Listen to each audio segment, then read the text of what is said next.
Galera, é um prazer muito grande estar aqui falando com um cara que eu admiro demais, uma banda que eu ouço há um tempão, é, o Oliver Ackerman, do A Place to Bury Strangers, uma banda sensacional, que é uma das atrações do Massarifest, o festival curado por nosso amado amigo Fábio Massari, que rola no dia 14 de setembro, domingo no Fabrique. Além do A Place to Bury Strangers, a gente vai ter Violeta de Outono, Bufo, Borealis e um show inédito de Oruã e Retrato tocando juntos. Vai ser um grande, grande show. Você pode comprar seus ingressos no link aqui nesse QR Code que está aqui abaixo. E eu vou bater um papo com o Oliver Ackerman sobre o A Place to Bury Strangers, sobre esse show, sobre o trabalho dele, sobre o Death by Audio, né, a grande empresa que ele tem de pedais e tal. E a gente vai cobrir todos esses temas aí. Oliver, thank you very much for doing this, man. Yeah, thanks for having me. Super Such a excited to pleasure. come down there. Yeah. Yeah, you've been to Brazil once, right? We were twice actually. We were once like in Twice. 2012. Okay. And yeah, again, I think maybe that was 19, 2019 or 19, something. something Yeah, like yeah. that. Yeah. Something, yeah. And are Yeah. are you talking directly from the Death by Audio warehouse? I am, yeah, I'm here right there. Yeah. We used to live over here as well too, but yeah, this is the warehouse and there's a bunch of pedals and there's also like a control room for practice space and everything where we record records and do all sorts of stuff. Yeah. We are getting a lot of requests, people asking if you are bringing pedals for sale during the concerts. We are for Really? sure. Yeah, we're gonna Really? bring them. Yeah, yeah. John always makes all these crazy custom ones where they're like all super colorful and extra wild. So we're bringing those special for this trip. We're excited. That's amazing. That's amazing.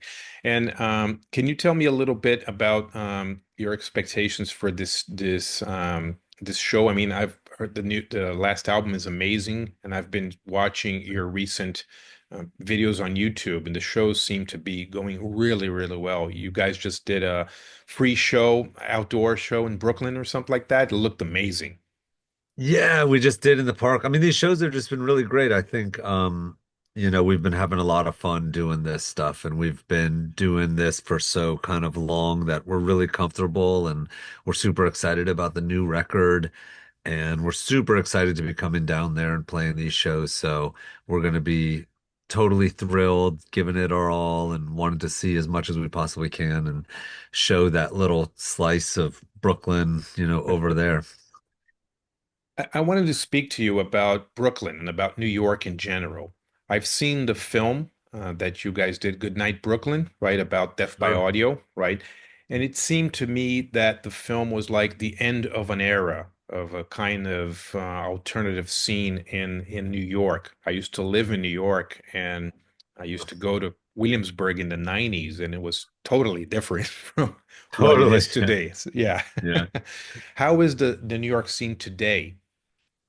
I think it's all like kind of just a matter of perspective. It's like, things are sort of constantly dying, and then there's other things that are sort of constantly growing up out of all of that stuff. So, the scene is really cool and really great, but it changes so fast and so quickly, and everything's always getting kind of pushed around to different places, and it's all about whatever pockets of people who are willing to kind of like go against the grain and do stuff. And so there's still people who, when you're in such a massive city where you want to have an exciting place for an exciting show. So it's always at the weirdest of places, sometimes even in some fancy building in Manhattan or something, someone's throwing some DIY punk show or under some bridge. I think even during the pandemic, it really sort of opened up these outside areas a bit. There were still sort of like these laws of sort of social distancing and the kids were fed up of hanging out and staying indoors and had to do something. So people started playing on the bridges and on rooftops and all of this stuff. So I think there's still a good scene, but that movie definitely like, shows the end of what we had going on in that area. And is there a new, I mean, that film was basically about Williamsburg, right? About that neighborhood, right? And what is the new Williamsburg? Where do you guys go to see bands nowadays? Yeah, it's all over the place. Where we're over at right now in like Bushwick and Ridgewood, Hmm. there's a lot of these Yeah. kind of like places, and some of these bars have sort of transformed to even having like, what would have been a place where maybe they would have just had bingo night or something is now having like shows. And so there's kind of there's people definitely kind of transforming and making this stuff happen. But it's still sort of been strong everywhere in ways. And there's still people in Williamsburg trying to do this stuff, although it's almost impossible with, the prices of rent and Yes. all of this. And neighbors getting, more angry at the people who want to have a good time. And so, but these things still happen. There's still warehouses out in like super industrial zones, which are in between neighborhoods, like over in Bushwick and even still in some of these spots where it's still, they would have to clean up such a toxic mess to get people to Yes. really living there. So they can still throw shows. That seems like a great place for a punk scene. Totally. Yeah, I think so. I think so. And a place to bury strangers, it seems to me, I've been listening to you guys for a long time. I've seen you many times. Seems to be much more like a band. It seems like a way of life for you, and it seems to me like it encompasses not only music, but a kind of a transformative attitude in regards to what is a live experience. Can you speak a little bit about that? Yeah, that's I think kind of sort of been something that happened. It was almost even, a gift in the way that I've sort of like grown up in my life. It's like we're in kind of noise bands and we're terribly unpopular Yeah. in a way where people would be just like, they were really sorry that they invited us to play. And so, we'd be playing these shows. And so you really kind of, you get really humbled by that sort of experience to get these opportunities to play at, someone's pool party and Yes. whatever, just weird experiences, someone's graduation, in the at the back of a taco stand and all of that stuff. And so you kind of you get a sense of appreciation for that. And then like I moved to New York and we were trying to, get to be some, I thought, oh, you know what, I'm gonna give up on this sort of DIY lifestyle and we're gonna try to really make it as a band. And then someone put out our album of demos, which was all the stuff that we felt dear of, but it wasn't like us trying to get and be a proper band. And people really liked those demos. And then so I was like, you know what? Fuck it. Forget all this idea of trying to be, something popular or something that I'm not.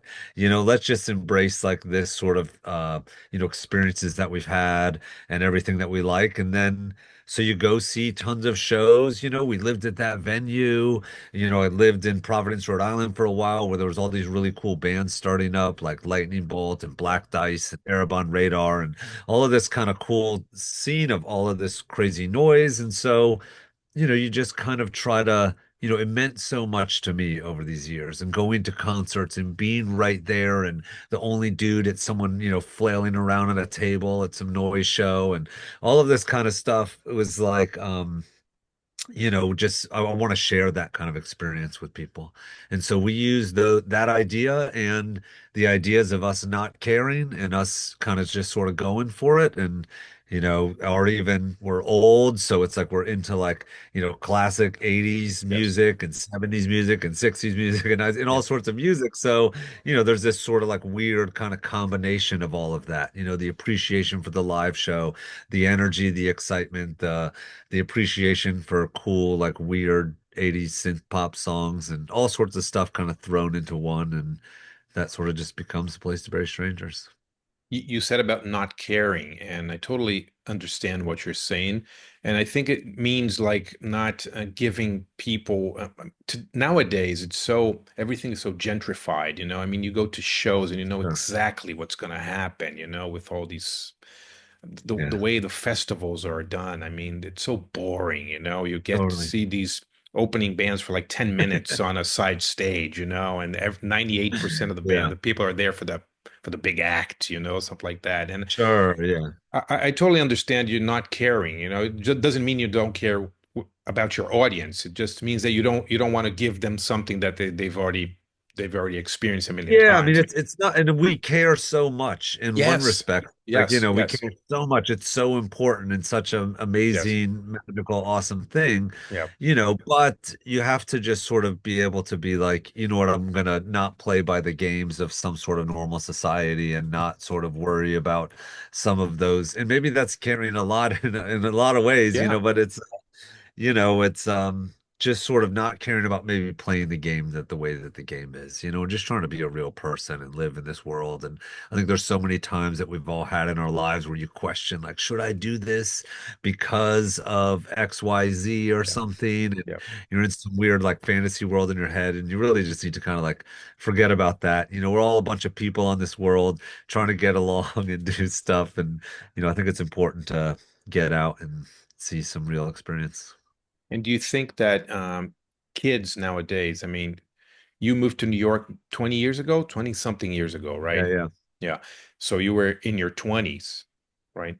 yeah. Do you think that kids that are your age nowadays, do they have these kind of experiences, or is it getting very hard for them to connect with bands and with labels and I mean, I don't know. I think it's really just a different sort of ball game, and there's all sorts of different kids who are doing different things. We like I work with lots of people. We have like lots of interns at Death by Audio.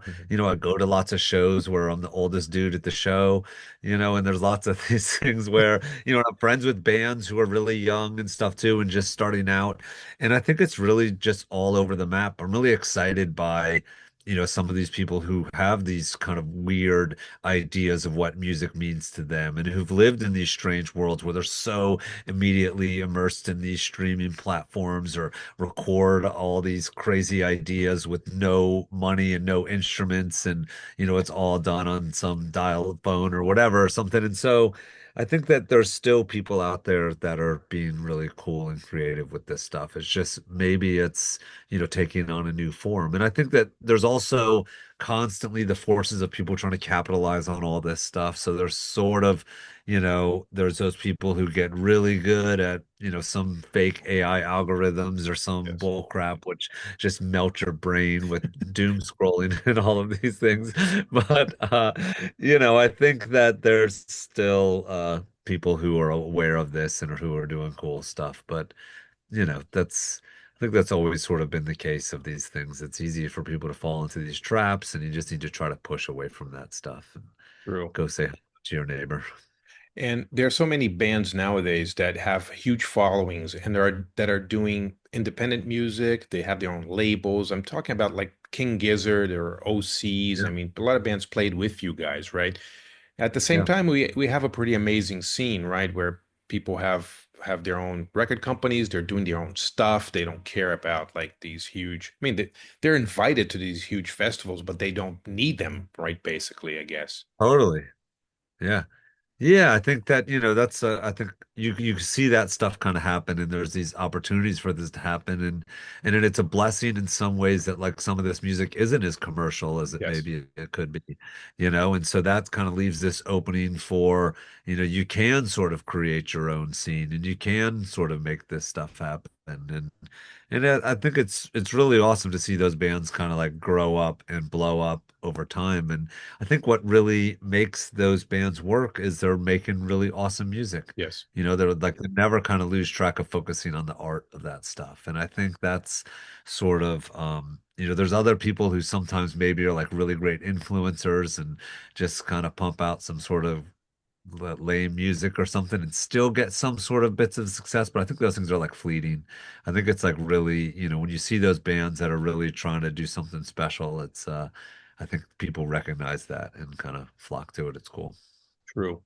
And speaking a little bit about the live show, about your live show, how much, I mean, how much of it is improv? Do you guys do a lot of improvisations? I mean, There, there's always like a section of our show for sure that's always improvised. We try to like get out into the crowd and play some songs, and then you really just kind of feed into whatever is happening at that moment. And so we encourage people to engage with us as much as possible. It sort of like gets the show really riled up, I think. And then there's other songs which are just only sort of like loosely written. and then that you never know exactly what's going to happen. And I think that I think that really kind of like makes for a really cool show. You know, it's something that we do intentionally because there's something that happens when you put yourself out in front of people and you don't know exactly what's going to happen. I think you kind of find your best self really quickly because, or else you are terrified. So, yeah.